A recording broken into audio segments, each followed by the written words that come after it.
ጤና ይስጥልን ክቡራን ተመልካቾች እንደምን ሰነበታችሁ። ከአማራ ሚዲያ ኮርፖሬሽን የምክር ሐኪሞች ዝግጅታችንን ከአሁን ሰዓት ጀምሮ ወደ እናንተ ማድረስ እንቀጥላለን። በዛሬው ፕሮግራማችን የአእምሮ ጤና ችግር የሆነውን ስኪዞፍሬኒያ የሚባል ወይም በአማርኛ ትርጉሙ እውነታን በአግባቡ አለመረዳት የሚያመጣውን ችግር የምንመለከት ነው የሚሆነው። እዚህ ስቱዲዮአችን ደግሞ የጋበዝናቸው አቶ ቃልኪዳን ኃይሌ ናቸው። አቶ ቃልኪዳን በአማራ የህብረተሰብ ጤና ኢንስቲትዩት ውስጥ የህብረተሰብ ጤና አደጋዎች የመቋቋም አቅምና ተሃድሶ ቡድን መሪ በመሆን እየሰሩ የሚገኙ ባለሙያ ናቸው። በዚህ ርዕሰ ጉዳይ ማብራሪያ ይሰጡናል። ፕሮግራማችሁን እንድትከታተሉ በአክብሮት እንጋብዛችኋለን። ሰለሞን አወቀ እያስተናገርኳችሁ፣ ሳድያ አብዴ ደግሞ ፕሮግራሙን በማስፈጸም አብረን ቆይታ እናደርጋለን። ከመላው ስቱዲዮ ባለሙያዎች ጋር በመሆን እንድትከታተሉ በአክብሮት እንጋብዛለን። የፕሮግራማችን አጋር የሆነው ኢትዮ ቴሌኮም ነው። ኢትዮ ቴሌኮም ፕሮግራማችንን ስፖንሰር ስላደረገን እናመሰግናለን።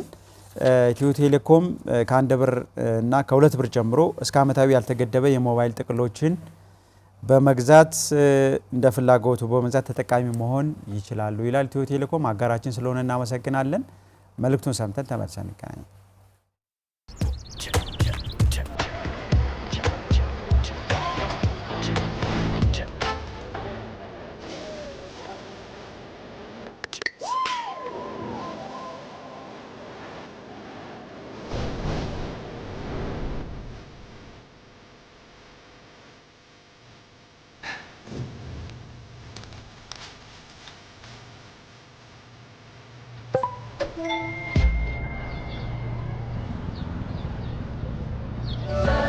ያሻውት ባሉበት ሆነው በቴሌብር ሱፐር አፕ በኩል ዘመን ገበያ ላይ ሲያዙ ያዘዙት ዕቃ ደጆ ድረስ ከተፍ ይላል። ዘመን ገበያ፣ ገበያውን ደጆ ድረስ። ኢትዮ ቴሌኮም። ኢትዮ ቴሌኮም እናመሰግናለን። ፕሮግራማችን ይቀጥላል። እንድትከታተሉ እንጋብዛለን። እንኳን ደህና መጡ አቶ ቃልኪዳን። አመሰግናለሁ ሰለሞን። እሺ፣ የዛሬ የምናነሳው እንግዲህ በጣም ብዙ ያልተወራለት በተለይም በማህበረሰቡ ዘንድ ደግሞ ትኩረት አላገኘም ብለን የምናስበውን የአእምሮ ጤና ችግር የሆነውን ስኪዞፍሬኒያ የምንለው የእውነታን በአግባቡ አለመረዳት የሚል የአማርኛ ትርጉም ይሰጠዋል። ባይገልጸውም ምንድን ነው ከሚለውን ጀምር እስኪ። ሳይኮሲስንም አብረን እያየን። በጣም ጥሩ። እኔም ለመጀመሪያ ጊዜ ነው ስለ ስኪዞፍሬኒያ በሚዲያ ወጥቼ ግንዛቤ ለማስጨበጥ ስሞክር። ያ ማለት በደንብ እየሰራንበት ያልሆነ ኤሪያ እንደሆነ ይታወቃልና ስኪዞፍሬኒያ ወይም ደግሞ እውነታን የመረዳት ችግር እንግዲህ ከባድ ከሚባሉ የአእምሮ ህመሞች አንዱ ነው። አንዱ ብቻ አይደለም፣ ቀዳሚው ነው። ሁሉም የአእምሮ ሕክምና ባለሙያዎች የሚስማሙበት ከሁሉም አይነት የአእምሮ ህመሞች ከባድ የሚባለው ስኪዞፍሬኒያ ነው። ስኪዞፍሬኒያ እንግዲህ በዋነኝነት መገለጫው እውነታን የመለካት አቅም መዛባት እና የግንዛቤ መዛባት ኢቭን የምንድነው ሴንስ ኦርጋናችን ተጠቅመን የምንወስደው ግንዛቤ የመዛባት አይነት ባህሪ የሚያመጣ እና ለረዘም ያለ ጊዜ የሰው ልጆችን የሚያጠቃ አንዳንዴም እስከ ህይወት ፍጻሜ ድረስ አብሮ የሚቆይ ከባድ የአእምሮ ህመም ነው ማለት ነው። ጥሩ። እንደ መንስኤ የምናነሳቸው ነገሮች ይኖሩ ይሆን ለዚህ ችግር? አዎ፣ እውነት ለመናገር ስኪዞፍሬኒያን ልክ እንደ ሌሎች የአእምሮ ህመሞች አድርጎ ማየት ይቻላል። የሁሉም የአእምሮ ህመሞች መንስኤዎች ኤግዛክትሊ ይሄ ነው፣ ለዚህ መንስኤው ይሄ ነው የሚል የሚቀመጥ መንስኤ የለም። ነገር ግን ለዛ ኮንትሪቢዩት የሚያደርጉ ወይም ደግሞ እንደ የሚያባብሱ አጋላጭ የሆኑ ምክንያቶች አሉ። ስለዚህ እነዚህን አጋላጭ የሆኑ ምክንያቶች በሶስት ከፍሎ ማየት ይቻላል በዋነኝነት።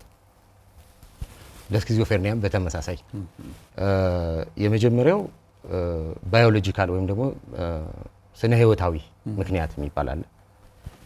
ስነ ህይወታዊ። ሁለተኛው ሳይኮሎጂካል ወይም ደግሞ ስነ ልቦናዊ የሚባል አለ። ሶስተኛው ደግሞ ሶሻል ወይም ደግሞ ማህበራዊ የሚባሉ ምክንያቶች አሉ።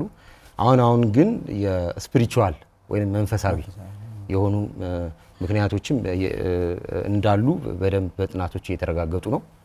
ከመጀመሪያው ልነሳ። ስኪዞፍሬኒያ ባዮሎጂካል የሆኑ ምክንያቶች ያመዝኑበታል።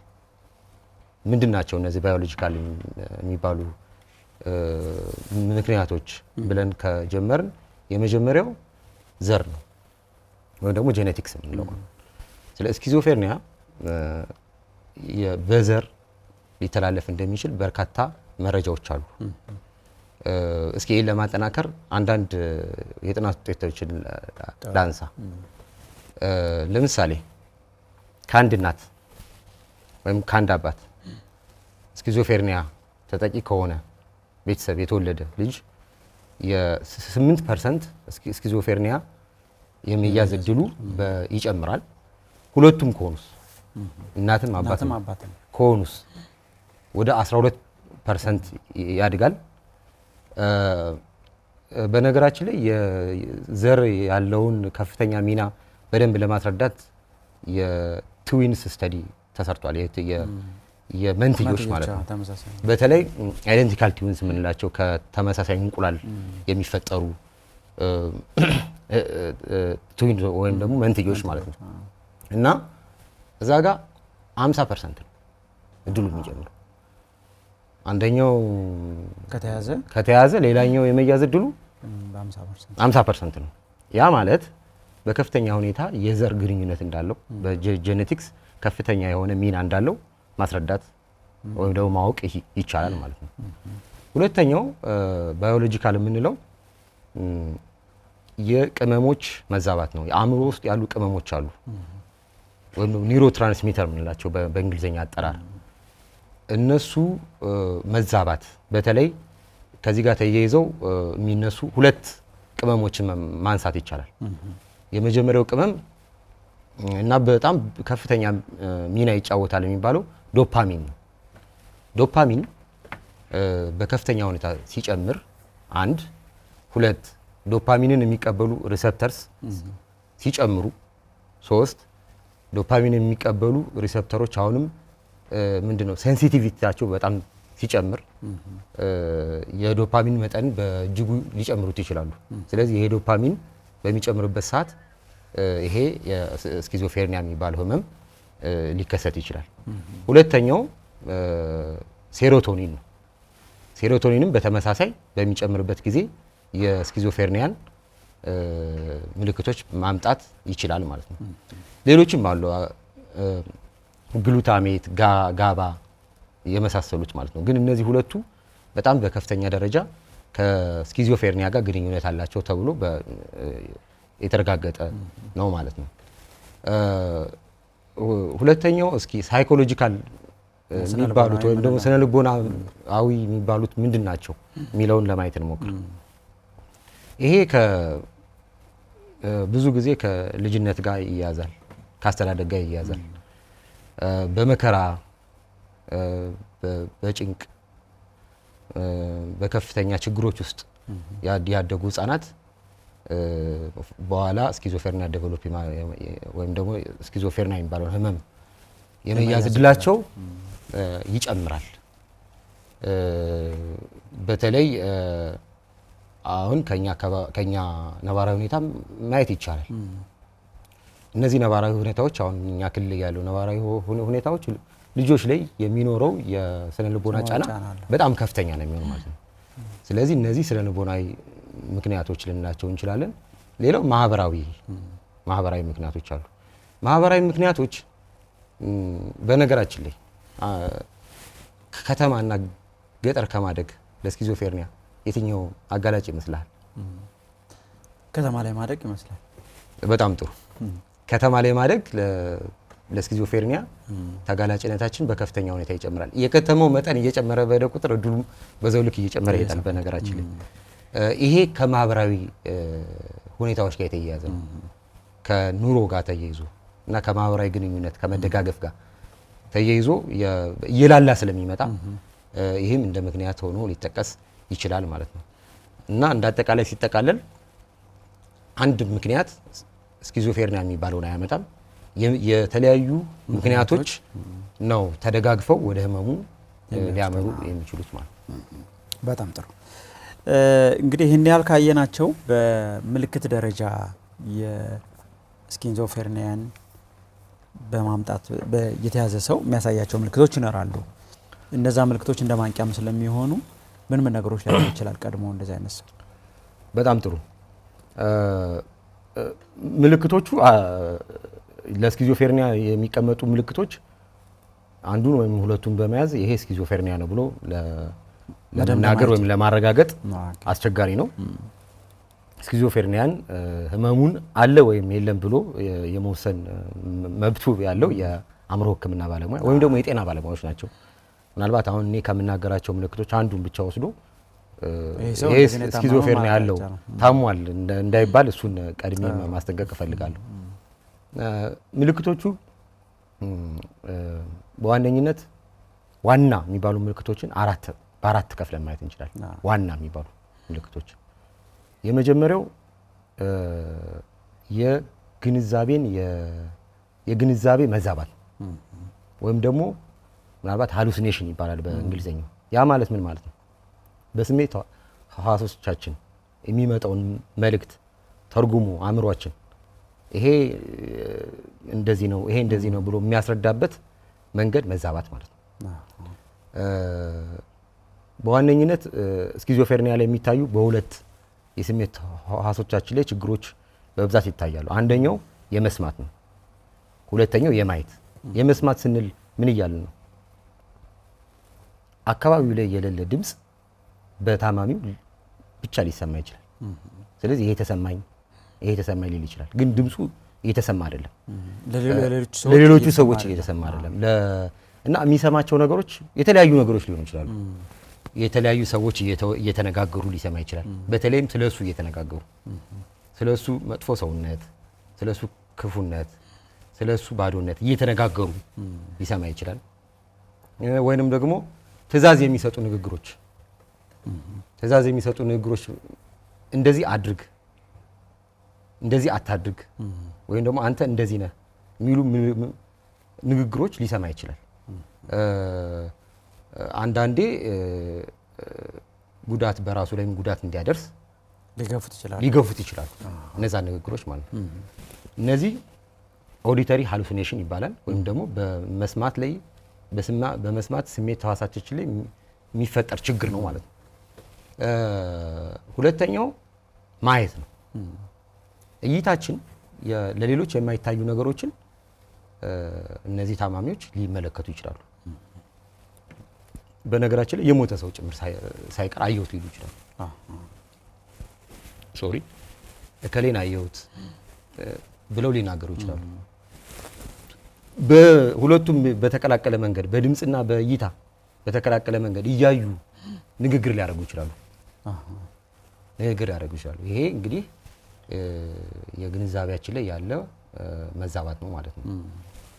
ሁለተኛው በእርግጥ ግንዛቤ ላይ ሁሉም የስሜት ህዋሶች ሊጎዱ ይችላሉ። ግን በጣም ብዙ ጊዜ የምናየው ግን በመስማትና በማየት ላይ ያሉትን ነው እንጂ በመቅመስም በማሽተትም በመንካትም ያሉ የስሜት ህዋሶቻችን አብረው ሊጎዱ ይችላሉ ማለት ነው። ሁለተኛው ዴሉዥን የሚባለው ነው ወይም ደግሞ የተሳሳተ እምነት እና የማይቀለበስ እምነት። ይሄ በሁለት ከፍሎ ማየት ይቻላል። የተለመደና ያልተለመደ። አንዳንዴ የተለመደ ነገር ግን እነሱ የሌላቸው ነገር ሊናገሩ ይችላሉ። ወይም ደግሞ ያልተለመደ ሊሆን የማይችል ነገር በዓለም ላይ ሊሆን የማይችል ነገር እንደሆነ አድርገው ሊያምኑ ይችላሉ። እዚህ ጋር በጣም በተደጋጋሚ የሚታየው አይነት ዴሉዥን ወይም ደግሞ የተሳሳተ እምነት ጥርጣሬ ነው። ይሄ ተራ ጥርጣሬ አይደለም። ተራ ጥርጣሬ ሳይሆን በጣም ያደገ የማይቀለበስ ጥርጣሬ ነው። ወይም ደግሞ በእንግሊዝኛው ፕሪሴክቶሪ ታይፕ ኦፍ ዴሉዥን ይባላል። ምንድነው? በዋነኝ ብዙ ጊዜ የሚናገሩት ሰዎች ሊያጠፉን እየተከታተሉ ነው፣ ወይም ደግሞ እቤት ውስጥ ወይ ባለቤታቸውን ወይ እናታቸውን ወይ ልጃቸውን በመርዝ ሊመርዙኝ ነው ብለው ነው የሚያምኑት ማለት ነው። ስለዚህ ይሄንን በተለያየ መንገድ ብታስረዱ ይሄንን መቀበል አይችሉም። የማይቀለበስ ነው። ስለዚህ ጥርጣሬ በብዛት የሚታይ ስኪዞፍሬኒያ ላይ የማይቀለበስ አይነት ጥርጣሬ፣ ስህተት የሆነ ጥርጣሬ ይታያል ማለት ነው። ሌላኛው ራስን ከፍ ከፍ ማድረግ ወይም ደግሞ ግራንዲየስ ታይፕ ኦፍ ዴሉዥን ራሳቸውን በጣም ከፍ ከፍ ማድረግ። ይሄ በነገራችን ላይ እጅግ በጣም አድርጎ እኔ ፈጣሪ ነኝ እስከ ማለት ሊደርሱ ይችላሉ። በጣም በርካታ ታካሚዎች እኔ ሆስፒታል በምሰራበት ሰዓት እኔ ፈጣሪ ነኝ ብለው ይመጡ ነበር። እንደውም አንዴ ምን ገጠመኝ መሰለህ? ታካሚውን እኔ ያው ስራዬን እየሰራው ነበርና ምን አለኝ፣ ግን ፍጡር ፈጣሪውን ያክማል አለኝ። ያ ማለትም ማለት ነው ራሱን እንደ ፈጣሪው አርጎ ነው የሚያስበው ማለት ነው። እስከዛም ሊያድግ ይችላል። ግን በብዛት የምናየው ግን ራሳቸውን እንደ ሀብታም ሰው፣ እንደ ተማረ ሰው፣ እንደ ሀገሪቱ ትልቅ ባለስልጣን አድርገው ሊቆጥሩ ይችላሉ። ይሄ የተሳሳተ ካላቸው ሁኔታ ጋር አብሮ የማይሄድ ይሆናል ማለት ነው። ሌላኛው እዚህ የምናየው አካላቸውን አለማመን። ያ ማለት ምን ማለት ነው? አንድ እጄ የለም ብለው እምነት ሊይዙ ይችላሉ። እግሬ ተቆርጧል ብለው እምነት ሊይዙ ይችላሉ። አይኔ ጠፍቷል ብለው እምነት ሊይዙ ይችላሉ። ወይም ደግሞ ሶማቲክ ዴሉዥን የምንለው ማለት ነው። ሌላኛው የቅናት አመለካከት በከፍተኛ ሁኔታ መቅናት፣ በተለይ በትዳር አጋሮቻቸው ላይ ያ የማይቀለበስ እና እውነታነት የሌለው ሊሆን ይችላል ማለት ነው። ብዙ አይነት አሉ። ብዙ አይነት እንግዲህ እንትን ላይ እምነት ላይ የተሳሳቱ ነገሮች ሊያዙ ይችላሉ። ሶስተኛው የንግግር መዛባት።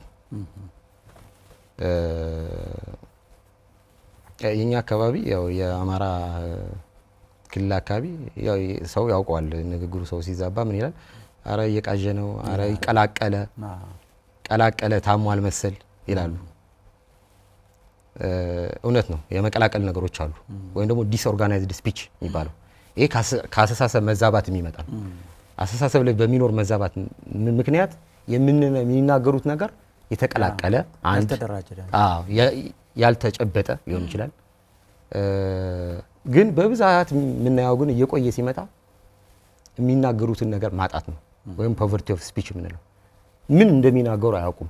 ስለዚህ አንድ ቃላትን ብቻ ተናግረው ሊቆሙ ይችላሉ። ሌላኛው በንግግር መካከል ሊያቆሙ ይችላሉ። ንግግራቸውን አቁመው ሊቆዩ ይችላሉ ባልተለመደ ሁኔታ ማለት ነው። አንዳንዶቹ ምንድን ነው የሚያደርጉት? አንተ ስትናገር አንተ የተናገርከውን ቤት በሚመታ መንገድ ምላሽ የመስጠት ነገሮች ሊኖሩ ይችላሉ። ሌላኛው ምንድነው? የመጀመሪያውን ጥያቄ በትክክል ይመልሳሉ። ለምሳሌ ስም ማን ነው ስል ሰለሞን ትላለህ። ከዛ ቀጥዬ እድሜ ስንት ነው ስል ሰለሞን እያልክ ትቀጥላለህ ማለት ነው። በአንድ ነገር ላይ ብቻ የመቆም ነገሮች አሉ። ስለዚህ የተለያዩ አይነት ንግግር ላይ ያሉ የተለያዩ አይነት መዘበራረቆች ሊኖሩ ይችላሉ ማለት ነው። በአራተኝነት የሚታየው የባህሪ መዘበራረቅ ነው። እንደውም ያልተለመደ ይሄ በዋነኝነት ካታቶኒያ የሚባሉ የምንላቸው አለኛ የተለያየ አይነት ባህሪዎችን ማሳየት ሊኖር ይችላል። ለምሳሌ ዝም ማለት፣ ምንም አይነት ጥያቄ ቢጠየቅ ምንም ምላሽ አለመስጠት፣ ወይም ደግሞ ሙቲዝም የሚባለው በእንግሊዝኛው ማለት። አንድን ፖስቸር ይዞ ለረጅም ጊዜ መቆየት፣ ለምሳሌ ቆሞ አንድ ቦታ ላይ መቆየት፣ ወይም ደግሞ ያልተለመደ የሰውነት ፖስቸር ይዞ ለረጅም ጊዜ መቆየት ሊሆን ይችላል። ንግግርን መድገም፣ አንተ የተናገርከውን ንግግር ደግሞ መናገር፣ እንቅስቃሴን መድገም፣ የሰዎችን እንቅስቃሴ ኢሚቴት ማድረግ መድገም፣ ሲሄዱ መሄድ፣ ሲቆሙ መቆም ሊሆን ይችላል። ወይንም ደግሞ ራሱን እንደሳተ አይነት ሰው መሆን አይነት ነገሮች ሊኖሩ ይችላሉ ማለት። ስለዚህ በጣም የተዘበራረቁ ባህሪያት ሊኖሩ ይችላሉ። እዚህ ጋር እንግዲህ በጣም እየከበደ ሲመጣ ህመሙ ቆሻሻ መሰብሰብም ልብስን ማውለቅም ሊታይ ይችላል ከዚህ ጋር ተያይዞ ማለት ነው። እነዚህ አራት ዋና ዋና ምልክቶች ናቸው። ከዛ ውጭ ግን ሌላ አንድ የምናየው ሊኖረን የሚገባ ነገር ግን የሚያጡት ነገር አለ። ሊኖራቸው የሚገባ ነገር ግን የሚያጡት ነገር፣ ለምሳሌ ፍላጎት ማጣት ማለት ምን ማለት ነው? ከዚህ በፊት ፍላጎት ወይም ደግሞ ደስታ ይሰጣቸው የነበራቸው ነገር ላይ ደስታ ለማግኘት ለምሳሌ የጾታዊ ግንኙነትን ጭምር ሊሆን ይችላል፣ ሌሎችም ሊሆን ይችላሉ። ደስታ ማጣት ሊሆን ይችላል። ሌላ ይሄ ሞቲቬሽን ማጣት፣ ከዚህ በፊት የነበራቸው መነሳሳት ሙሉ ለሙሉ ማጣት ሊሆን ይችላል። ሌላ ፊታቸው ላይ ስታያቸው፣ አሁን ሰለሞን የሆነ የሚያስቅ ነገር ብነግርህ ፊትህ የደስታ አይነት ስሜት ይኖረዋል። የሚያሳዝን ደግሞ ሲሆን የማዘን አይነት ስሜቶች እናያለን። እዛ እነሱ ጋር አታይም፣ ሙሉ ለሙሉ አታይባቸውም እሱ ማለት ነው። እነዚህም እንደ ተጨማሪ ምልክቶች ሊሆኑ ይችላሉ። በነገራችን ላይ ምልክቶቹ በጣም ብዙ ናቸው። አንደኛ፣ ሁለተኛ ለስኪዞፍሬኒያ ይሄኛው በቃ ራሱ ነው የሚባል ምልክት የለም። ሰብሰብ አድርገን አምጠን ነው ለህመሙን ለመለየት የምንጠቀምባቸው ማለት ነው። እና እነዚህ ምልክቶች ቢያንስ ለ6 ወር የቆዩ መሆን አለባቸው። ስኪዞፍሬኒያ ለማለት ለ6 ወር የቆዩ መሆን አለባቸው። እውነት ለመናገር እነዚህ ምልክቶች ከመምጣታቸው በፊት ቀድሞ የሚታዩ ምልክቶች አሉ፣ ግን እኛ ማናስተውላቸው። አንደኛው መገለል ነው። ከሰዎች ጋር የሚኖረው ማህበራዊ ግንኙነት ያቆማሉ፣ ራሳቸውን ያገላሉ። ለምሳሌ ልጆች፣ አፍላ ወጣቶች ከጓደኞቻቸው ጋር መገናኘትን ያቆማሉ እና የተለየ ከወትሮ የተለየ የሚባሉ ባህሪያትን ቀደም ብለው ያሳያሉ። ፕሮዶርማል ፌዝ ምንሏል። ዋናውን እንደዚህ የሳይኮቲክ ሲምፕተሞችን ምልክቶችን ከማየታችን በፊት ቀድሞ የሚመጡ ምልክቶችም አሉ እና እነሱን በምናስተውልበት ጊዜም ጥንቃቄ ማድረግና ለሕክምና ባለሙያ ጋር ግንኙነት ማድረግ በጣም አስፈላጊ ሊሆን ይችላል ማለት ነው። በጣም ጥሩ ነው አቶ ቃል ኪዳን። እነዚህም ምልክቶች እንግዲህ በዋናነት ባለሙያው ሰብሰብ ባለ መንገድ ከእያንዳንዶቹን ሀሳቦች ወስዶ የሚታዩ ነገሮችን ወስዶ ነው ይሄ በሽታው እነዚህ አይነት ምልክቶች ለዚህ በሽታ ናቸው፣ በተለይም ስኪዞፍሬኒያ ለምንለው እነዚህ ሊሆኑ ይችላሉ ብሎ መውሰድ ያለበት በተናጠል የሚታይ ነገር አይደለም የሚል ሀሳብ ይዘናል። እስኪ ስርጭቱን እንየው፣ ምን ይመስላል? እኛ ሀገር የተበጣጠሱ ጥናቶች ሊሆኑ ይችላሉ፣ ግን ምን ያሳያል? አሁን ችግሩ በእውነት እኛ ጋር እንደ ችግር የሚያዝ ነው የሚለውን ነገር ስርጭቱ እውነት ለመናገር በዓለም አቀፍ ደረጃ ከ0.7 እስከ 1% አካባቢ ይደርሳል የሚል የተደራጁ ጥናቶች አሉ። እንደየሀገሮቹ የሚለያይ ሆኖ እኛ ሀገርም የተሰሩ ጥናቶች አሉ። እስከ 0.5% ይደርሳል። ያ ማለት ከ200 ሰው አንዱ ይጠቃል ነው። ራሱ ይሄ 0.5 ትንሽ ቁጥር አይደለም። ከ200 ሰዎች መካከል በዚህ ከባድ የሚለውን በምን ልግለጽልህ መሰለህ? አንዳንዴም ከሰው ተርታ ሊያስወጣ የሚችል ህመም መጠቃት ቀላል አይደለም። ግን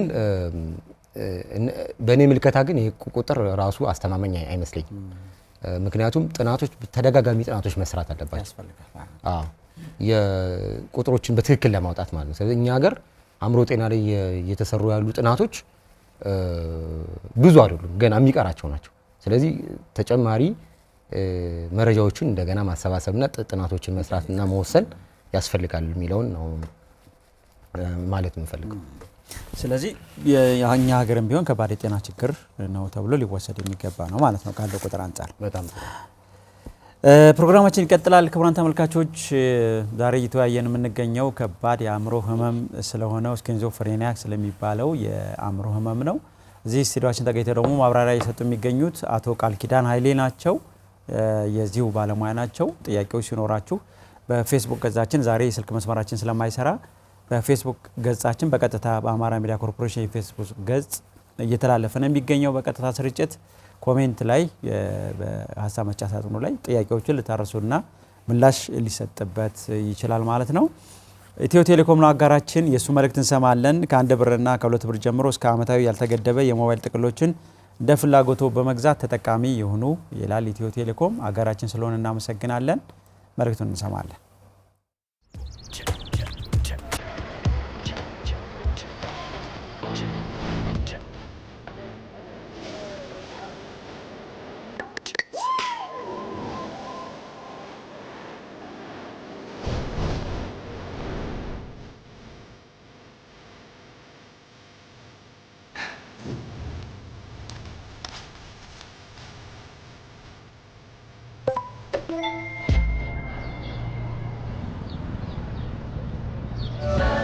ያሻዎት ባሉበት ሆነው በቴሌብር ሱፐር አፕ በኩል ዘመን ገበያ ላይ ሲያዙ ያዘዙት ዕቃ ደጆ ድረስ ከተፍ ይላል።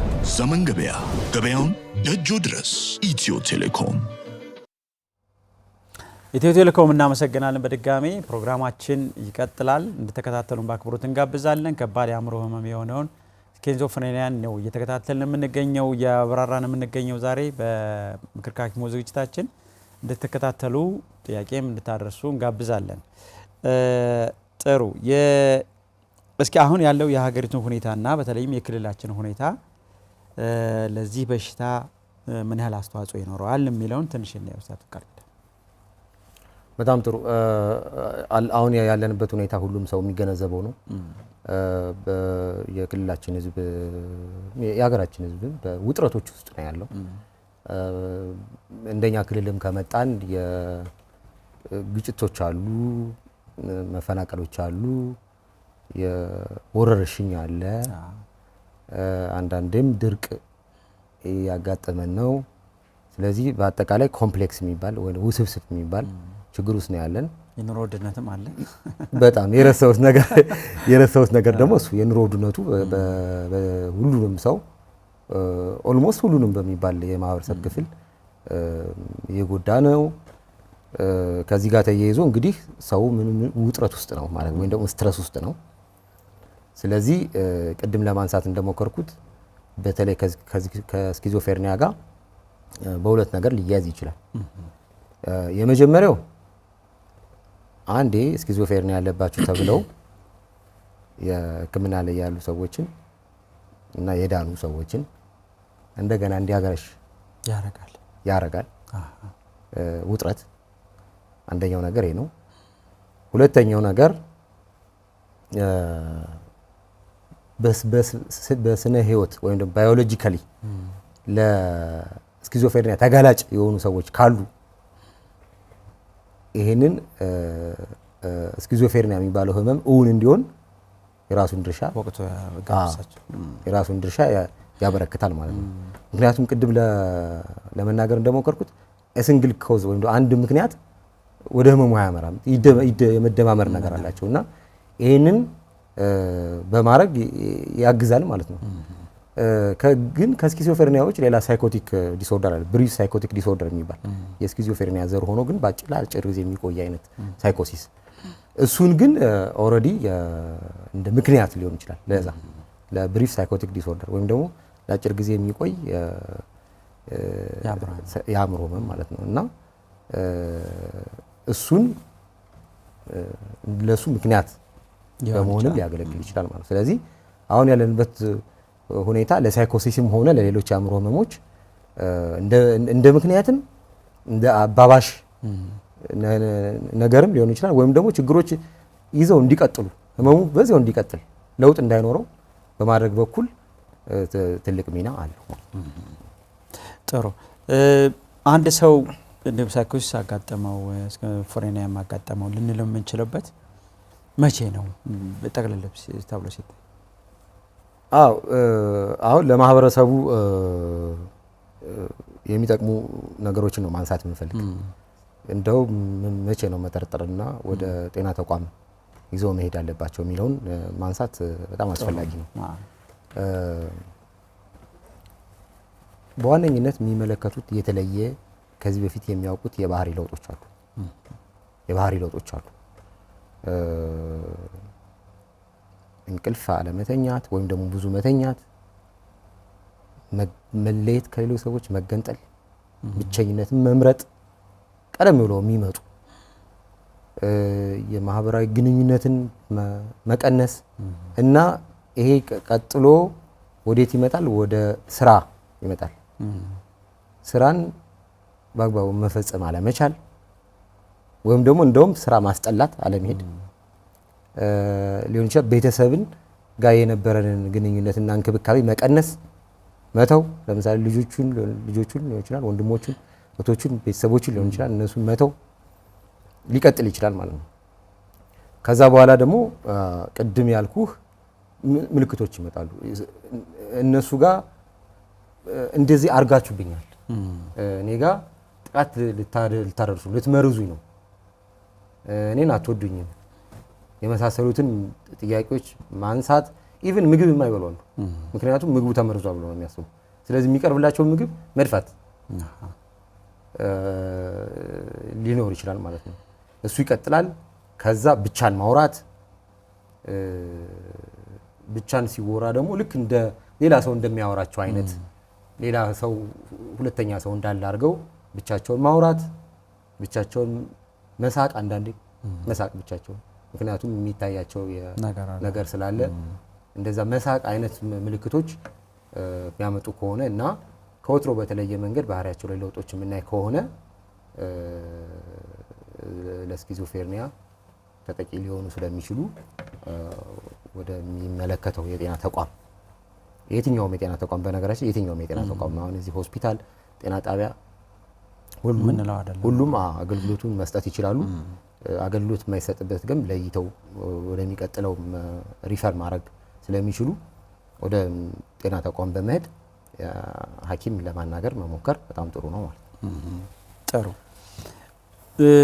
እነማን በብዛት ይጠቃሉ? አሁን እንግዲህ ብዙውን የማህበረሰብ ክፍል እነማን ብለን ልንለያቸው ብዬ ነው እንጂ ያው አንድ ሰው የሚጠቃበትን ሁኔታ አይታወቅም እና ግን የበለጠ ተጠቂ ልንለው የምንችላቸው አካል ይኖር? አዎ እውነት ነው። በእድሜ ለምሳሌ በእድሜ ማየት እንችላለን። በእድሜ በመጀመሪያ ደረጃ ሴትና ወንድ እኩል ናቸው የሚጠቁት። ሴቶችም ወንዶችም በስኪዞፍሬኒያ እኩል ይጠቃሉ። ነገር ግን ክብደቱ ግን ይለያያል። ሴቶች ላይ ቀለል ማለት ነገር አለ፣ ምልክቶቹ ቀለል ማድረግ እና ለሕክምና ደግሞ ፈጣን ምላሽ የመስጠት አዝማሚያዎች አሉ። አሁን ሴቶች ጋር ይሄም እንግዲህ ካላቸው የማህበራዊ ተሳትፎ ማህበራዊ ግንኙነት ጋር ተያይዞ የሕክምናውንም ክብደቱንም በተወሰነ መንገድ ያቀላል ማለት ነው። ወንዶች ላይ ከበድ የማለት ነገሮች አሉ።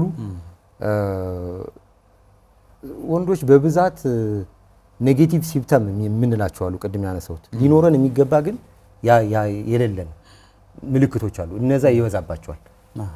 ቅድም ፍላጎት ማጣት የመሳሰሉት ያልናቸው ማለት ነው። ሴቶች ጋር ግን መጀመሪያ ላይ ጠቀስናቸው ፖዚቲቭ ሲምፕተም ይሄ የማይታየውን ነገር አየው ሰማው አይነት ነገሮች እና የመሳሰሉት ነገሮች እነሱ ጋር ይበዛሉ ፖዚቲቭ ሲምፕተም። ስለዚህ በዛ ምክንያት ለሕክምናው በጣም ምቹ ይሆናል። እነሱን ለማከም በጣም ከኔጌቲቭ ሲምፕተሞች አንጻር ሲታይ በጣም ቀለል ይላል እና በዛ ምክንያት እንደዚህ አይነት ልዩነት አላቸው ሴቶችና ወንዶች። ሌላው ልዩነታቸው ምንድነው? ሴቶችና ወንዶች መቼ ነው የሚጀምር ነው ስኪዞፍሬኒያ። ወንዶች ላይ ቀደም ብሎ ይጀምራል። ከ10 ዓመት ሊጀምር ይችላል። ፒክ እስከ 25 ሊደርስ ይችላል። ከ10 ዓመት ይጀምራል እስከ 25 ባለው አብዛኞቹ ወንዶች ስኪዞፍሬኒያ የሚባለው ህመም የሚለየው የሚታወቀው በዛ እድሜ ውስጥ ነው። ሴቶቹ ጋር ግን የመዘግየት ነገሮች አሉ። ያ ማለት በተለይ ከ25 እስከ 35 ዓመት ባለው እድሜያቸው ላይ ነው ስኪዞፍሬኒያ የሚባለው ህመም የሚለየው ሴቶች ጋር። ይሄም እንግዲህ ለሕክምናውም የራሱን የቻለ ጥቅም አለው ማለት ነው፣ ወደ ኋላ መምጣቱ ማለት ነው። ከዛ በተጨማሪ እድሜያቸው በገፋ ሰዎች ላይ ይሄ ነገር ይከሰታል የሚል ጥያቄ ሊነሳ ይችላል። አዎ ይከሰታል፣ ግን በጣም አልፎ አልፎ ነው። ሬር ነው። እንደውም ከ45 ዓመት በኋላ ስኪዞፍሬኒያ ሬር ነው። በጣም አልፎ አልፎ ነው፣ ግን ይከሰታል። አልፎ አልፎ ነው የሚሆነው። ለሕክምናውም የተሻለ ምላሽ የመስጠት አይነት ነገር አለ። ከ10 ዓመት በታች የሆኑት ጋር ይከሰታል ስኪዞፍሬኒያ? አዎ ነው መልሱ፣ ግን በጣም ሬር ነው። ከ10 ዓመት በታች የሆኑ ህጻናት ላይ ስኪዞፍሬኒያ በብዛት አይታይም፣ ግን አልፎ አልፎ ሊኖር ይችላል። ከተከሰተ ግን ከባዱ የሚሆነው እሱ ከ10 ዓመት በታች ከተከሰተ ከባዱ እየሆነ ይመጣል ማለት ነው። ከባዱ አይነት ስኪዞፍሬኒያ እየሆነ ይመጣል። ለሕክምና ምላሽ የማይሰጥ አስቸጋሪ ሊሆን ይችላል ማለት ነው። ከዛ በተረፈ ቅድምም እንዳነሳ ነው የማህበረሰብ ክፍሎች በከተማ የሚኖሩ የማህበረሰብ ክፍሎች እንትን ናቸው ተጠቂዎች ናቸው በብዛት። እነዚህ አይነት ልዩነቶችን ማየት ይቻላል ማለት ነው። ጥሩ እንግዲህ ለዚህ ለስኪዞፍሬኒያ የማህበረሰቡ ምላሽ በአጠቃላይ የአእምሮ ህመም የአእምሮን ጤና ችግሮች ላይ ብናነሳው ጥሩ ነው። ማህበረሰቡ እየሰጠ ያለው ምላሽ ምን ይመስላል? ወደ ሕክምና ተቋማት የመቅረብ ሁኔታ ኢቭን እነዛን ታማሚዎችን ሁሉ ትሪት የሚያደርግበት ወይም የሚንከባከብበት ሁኔታ ብናየው ጥሩ ነው። ምን ይመስላል ለዚህ ምላሻቸው ማህበረሰብ? በጣም ጥሩ። ይሄ በጣም ወሳኝ ጥያቄ ነው ሰለሞን። ማህበረሰባችን ላይ አልሰራንም በደንብ አልሰራንም፣ አላስተማርንም እና ለምንድን ነው ይሄን ነገር ያደረከው ብለን መጠየቅም አንችልም። ግንዛቤ ላይ በሰፊው መስራት አለብን። እውነት ለመናገር ግን እንደ አጠቃላይ የአእምሮ ህመም በማህበረሰቡ ዘንድ የሚፈረጀው ከመንፈሳዊ ከሆኑ ነገሮች ጋር ነው የሚፈረጀው። ምናልባትም ከድግማት ጋር ከሰይጣን ጋር እና በዘር ከተሰራ ኃጢአት ጋር ነው እንትን የሚባለው። ስኪዞፍሬኒያም በተመሳሳይ በዛ መንገድ ነው የሚታየው። ስለዚህ ያ ስለሆነ እንደዚህ አይነት ችግሮች በሚገጥሙ ጊዜ የሚሄዱት ወዴት ነው? አንዳንድ ባዕድ አምልኮ ወዳለባቸው ቦታዎች ሊሄዱ ይችላሉ። ወደ ጸበል ሊሄዱ ይችላሉ። አክቹአሊ ወደ ጸበል መሄዱን እኛ አንቃወም፣ ግን አብረን መስራት አለብን ነው ከዘመናዊ ሕክምናው ጋር የሃይማኖታዊ የሆኑ ነገሮች አብሮ ነው ጥቅም አላቸው። በእውነት ለመናገር ማለት የራሳቸው ጥቅም ስላላቸው ነው ሊሄዱት የሚችሉት እና በዛ ምክንያት ምላሽ ሳይሰጥ ሲቀር ወይም ደግሞ ሳይሻለው ሲቀር ፋይናሊ የሚያደርጉት ምንድነው? እቤት ነው የሚያስሯቸው፣ እቤት ይታሰራሉ። እና እኔ አንዳንድ ታካሚዎችን አውቃለሁ በሀብል ታስረው ረጅም ጊዜ በመቆየታቸው ምክንያት ጋንግሪን ዴቨሎፕ አድርገው ወይም ደግሞ ጋንግሪን እግራቸው የተቆረጡ የመሳሰሉት። ስለዚህ ማህበረሰቡ ዘንድ አሁንም ቅድም ስናነሳው እንደነበረው እንደዚህ አይነት ለውጦች በሚኖሩበት ጊዜ ምንድነው መደረግ ያለበት? ወደ ዘመናዊ ሕክምና ወደ ጤና ጣቢያዎች ወደ ሆስፒታሎች ማምጣት። ቀድሞ የመጣ በነገራችን ቀድሞ የመጣ ጥሩ ምላሽ አለ ያገኛል። ወዲያው ምልክቱ እንደጀመረው ከመጣ ምላሹ በሕክምና ሲሰጥ በሕክምና ወቅት የሚኖረው ምላሽ በጣም አሪፍ ይሆናል። የዘገየስ አንዳንዴም ላይመለስ ይችላል። ማከም ማንችልበት ደረጃ ላይ ሁሉ ልንደርስ እንችላለን። ስለዚህ ማህበረሰቡ እነዚህ የአእምሮ ህመሞች ምክንያት ያላቸው እና የሚታከሙ መሆናቸው ማወቅ አለበት እና ከሰይጣን ጋር ከሌሎችም ኢቪል ስፒሪት ጋር በማገናኘት መዳን የሚችሉትን ድነው ለሀገር ለወገን የራሳቸውን አሻራ ማሳረፍ የሚችሉትን ዜጎቻችንን ባልተገባ መንገድ የቤት ውስጥ አስሮ እና ለመዳን የማይረዱ ቦታዎች ላይ በመውሰድ የሰዎችን ህይወት ላይ ጫና መፍጠር አያስፈልግም። በተለይ እኔ የሚያሳስበኝ ነገር ምን መሰለ ሰለሞን፣ ስኪዞፍሬኒያ እድሜን ይቀንሳል። የመኖር እድሜን እስከ 20% ይቀንሳል። እስከ 20% እስከ 20% ምልህ የአሜሪካ ውስጥ የተጠና ጥናት ነው። እኛ ጋር ደግሞ ሲሆን ከዛ በላይ ሊሆን ይችላል። ምንም ጥያቄ የለም። እስከ 20% ይቀንሳል እና ስኪዞፍሬኒያ ያላቸው ሰዎች 80% የሚሆኑት ሌላ ህመም አላቸው። ሌላ ህመም አካላዊ ህመም አላቸው። ከዛ ውስጥ ደግሞ 50% ምን እንደሆነ ዲያግኖስ አልተደረገም፣ አልታወቀም። ስለዚህ ከሌላው ማህበረሰብ አንፃር ሲታይ ቶሎ የሞት እድላቸው በጣም ከፍተኛ ነው። ሌላው ከስኪዞፍሬኒያ ጋር ተያይዞ ሱሳይድ ነው ወይም ራስን ማጥፋት የሚገርም ወደ 60% አካባቢ የሚሆኑት ሰዎች ያስባሉ ራሳቸውን ስለማጥፋት ስኪዞፍሬኒያ ያላቸው ሰዎች ወደ 40% የሚሆኑት ይሞክሩታል ራሳቸውን ለማጥፋት ይሞክራሉ በአንድም በሌላም መንገድ ይተርፋሉ ወደ ከ10 እስከ 15% የሚሆኑት ደግሞ የተሳካ ራሳቸውን ያጠፋሉ ማለት ነው ራሳቸውን ያጠፋሉ እና ምንድነው ማህበረሰቡ ጋር አንድ ሰው ራሱን ለማጥፋት ሲሞክር የሚሰጠው ምላሽ ምንድነው ከሌላ ነገር ጋር የሚያያይዙት ከርኩስ መንፈስ ጋር ገፋፍቶት እንደውም አንዳንድ ቦታ ምን ይሉናል ገመዱን እሱ ነው ያቀበለኝ ሰይጣን ገመዱ እያቀበለ ማለት ነው ራስን ማጥፋት ከአእምሮ ህመም ጋር በከፍተኛ ደረጃ ይቆራኛል በተለይ ከድብርትና ድባቴ ጋር ከስኪዞፍሬኒያም ጋር በከፍተኛ ደረጃ ይገናኛል ስለዚህ አንድ ሰው ራሱን ለማጥፋት ሐሳቡ ካለው የሚያስብ ከሆነ ሞክሮም ከሆነ በአስቸኳይ ወደ ጤና ተቋም መውሰድ ያስፈልጋል ማለት ነው ምክንያቱም ይሄ ከአእምሮ ህመም ጋር ቀጥተኛ ግንኙነት ሊኖረው ስለሚችል ማለት ነው ስለዚህ ማህበረሰቡ ጋር መስራት አለበት እንዳልኩ አሚኮም ማገዝ አለበት እኛም እዚህ ጋር በደንብ መስራት ይጠበቅብናል ልክ ነው የብዙዎቻችን ክፍተትም ስለሆነ መስራት ይጠበቅብናል ጥሩ ነው ህክምናውን እንግዲህ በዘመናዊ ህክምና እንዲህ አይነት ነገሮች ይሄ የአእምሮ ከባድ የሆነ የአእምሮ ጤና ችግር ሊታከም የሚችልባቸው አጋጣሚዎችም ስላሉ ህክምናው ምን ይመስላል እስከመቼ ይሰጣል የሚለውን ህክምናው ላይ በጣም ጥሩ ህክምናው እንግዲህ መጀመሪያ ስኪዞፍሬኒያ ታክሞ ይድናል አይድንም ጥያቄው የሚሆነው ስለዚህ መልሱ ይድናል ታክሞ ይድናል ነገር ግን ሁሉም አይደለም ሁሉም አይደለም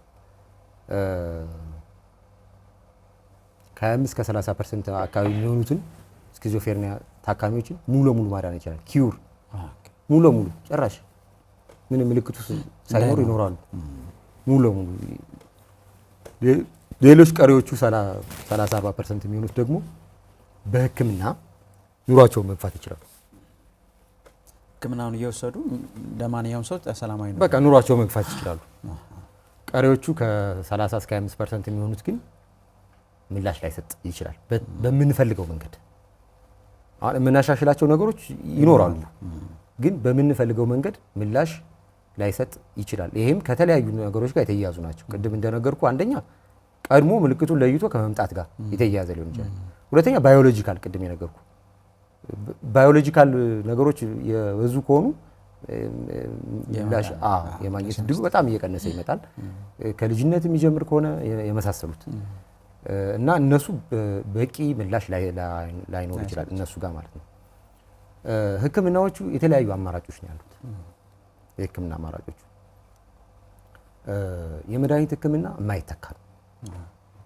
የማይተካ ህክምና ነው ስኪዞፍሬኒያን ያለ መድኃኒት ህክምና ማከም አይቻልም ስለዚህ የተለያዩ አይነት መድኃኒቶች አሉ አሁን ዓለም ላይ ከዚህ በፊት ስኪዞፍሬኒያና ሳይኮሲስን በመናከምበት ጊዜ የሚያሰጋን ነገር የመድኃኒቶች የጎንዮሽ ችግር ነው አሁን ግን የጎንዮሽ ችግራቸው በጣም ዝቅተኛ የሆኑ መድኃኒቶች ዓለም ላይ አሉ እኛ ሀገርም እየገቡ ነው እኛ ሀገርም አሁን በሰፊው ማለት ነው በፊት ቅንጦት ይመስሉን የነበሩ መድኃኒቶችን አሁን በጤና ጣቢያ ደረጃ ሁሉ እያገኘናቸው ነው ይሄ መልካም አጋጣሚ በጣም ጥሩ ነው ይሄ መሆኑ ስለዚህ የመድኃኒት ህክምና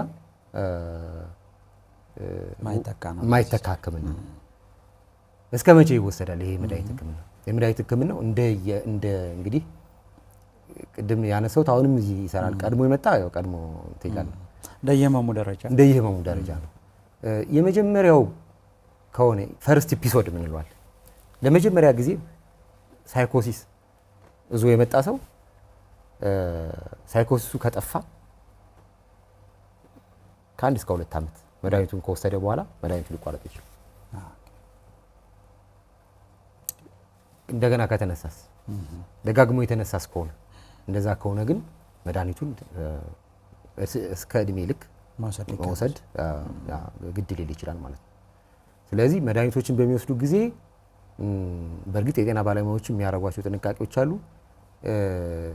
አንዳንድ የጎንዮሽ ችግሮች ሊኖሩ ይችላሉ፣ ግን የሚመለሱ ቀላል ግን ማህበረሰቡ የሚደናገጥበት እንዲህ መድኃኒት ስለወሰድኩ ነው እንደዚህ ሆንኩ የሚሉ ማለት ነው።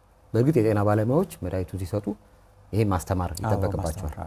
ስለዚህ መድኃኒቱን ወስደው የሚመጡ የጎንዮሽ ችግሮች ካሉ ለጤና ባለሙያ ማማከር፣ ለጤና ባለሙያ ሪፖርት ማድረግ በጣም አስፈላጊ ነው የሚሆነው ማለት ነው።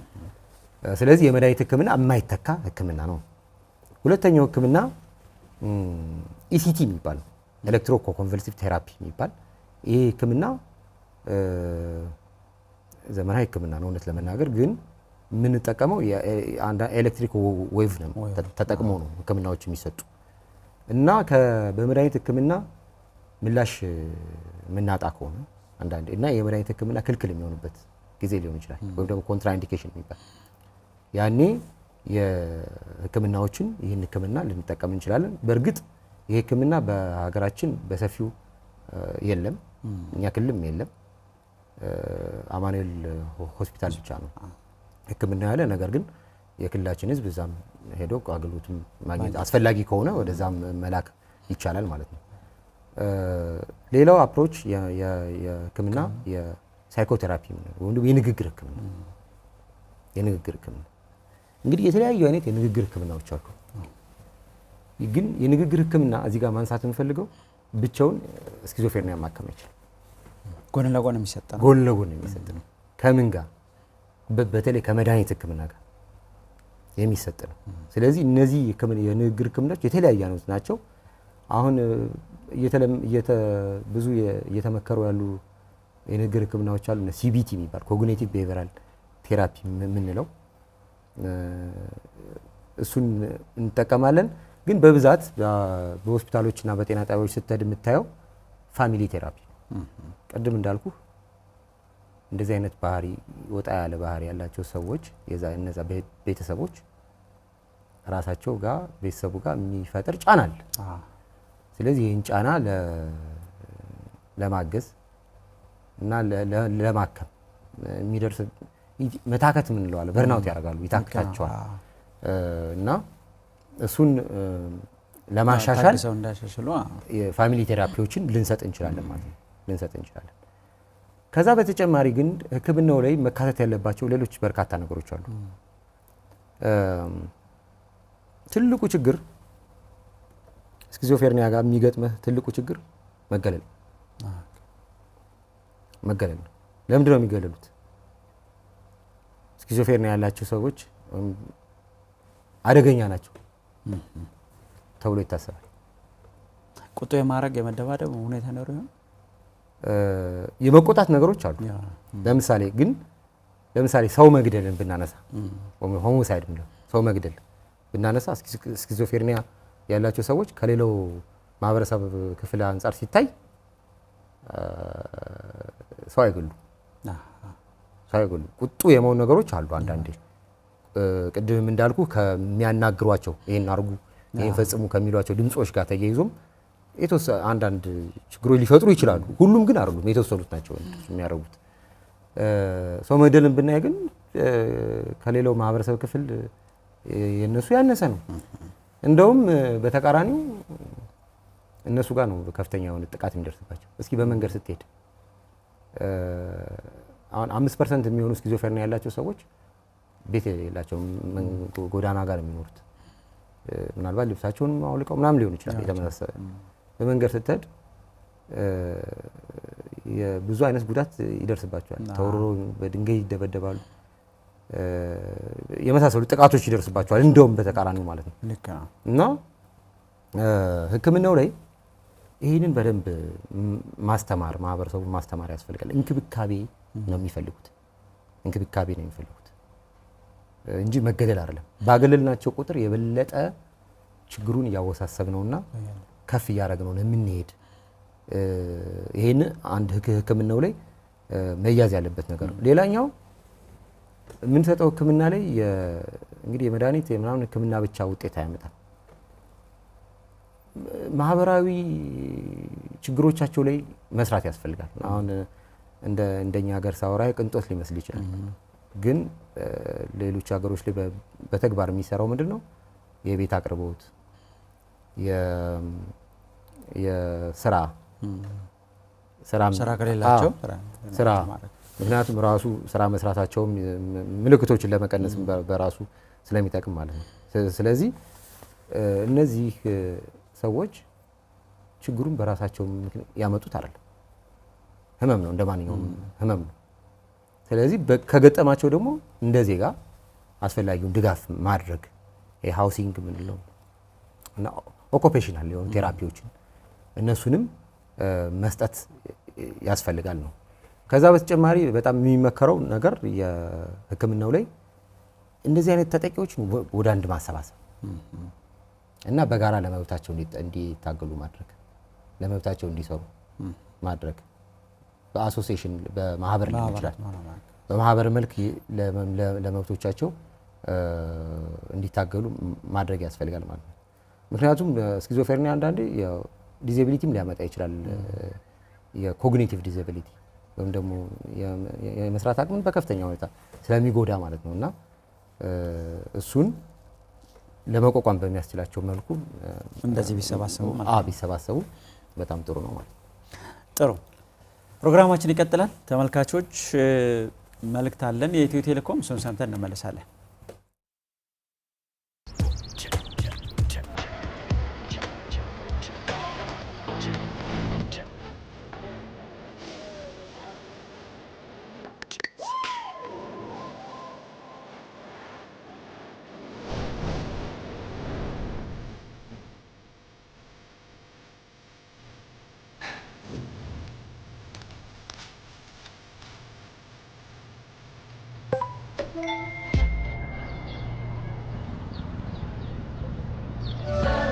ያሻዎትን ባሉበት ነው። በቴሌብር ሱፐር አፕ በኩል ዘመን ገበያ ላይ ሲያዙ ያዘዙት ዕቃ ደጆ ድረስ ከተፍ ይላል። ዘመን ገበያ፣ ገበያውን ደጆ ድረስ። ኢትዮ ቴሌኮም። ፕሮግራማችን በዚህ ያበቃል። ሳምንት በሌላ ፕሮግራም እንገናኛለን። መልካም ጊዜ ይሁንላችሁ።